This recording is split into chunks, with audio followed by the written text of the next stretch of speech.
আজাদ। হ্যাঁ জামাতে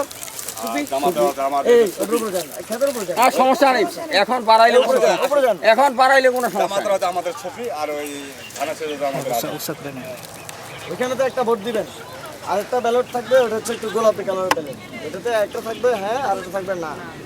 এটাতে যদি হ্যাঁ ভোট দেন তাইলে এই যে এতগুলা মানুষ মারা গেল এই গত বছর এই 2024 সালে, এবং এর আগে যে গুম খুন এত কিছু হইল, দেখেছি তো সব। যদি হ্যাঁ ভোট দেন তাইলে সামনের বাংলাদেশে এটা আর কেউ কোনো সরকার করতে পারবে না। আর যদি হ্যাঁ ভোট দেন শেখ হাসিনার মতো কেউ দুইবারের বেশি প্রধানমন্ত্রী থাকতে পারবে না। আর এই যে মনে করেন আপনারা এত পরিশ্রম করেন, আপনাদের চাষের ফসলের ঠিকমতো মূল্য পান না, আপনাদের এই যে আপনারা যে ব্যাংকে টাকা রাখেন, এই যে যারা হচ্ছে ঋণ খেলাপি হাজার হাজার কোটি টাকা নিয়ে আর ফেরত দেয় না, বিদেশে গিয়ে বাড়িঘর করে, তো এই সব কিছুর সমাধানের জন্য আগামীর বাংলাদেশে একটা সুন্দর বাংলাদেশ করার জন্য হ্যাঁ ভোটে ভোট দিতে হবে কাকা। ঠিক আছে, হ্যাঁ ভোটে ভোট দিবেন তো আপনারা? হ্যাঁ জি ঠিক আছে।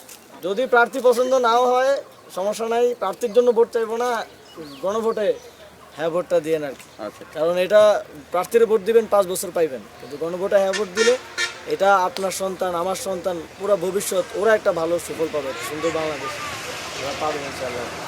ঠিক আছে কাকা, কাজ করেন, আপনাদেরকে বিরক্ত করলাম। এটা ভালো, এটা পুজো দিলেন না।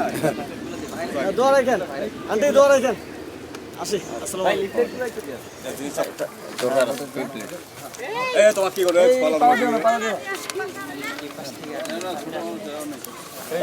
না এলা নাগবে হ্যাঁ ভোট দিয়েন, গণভোটে হ্যাঁ ভোট দিয়েন।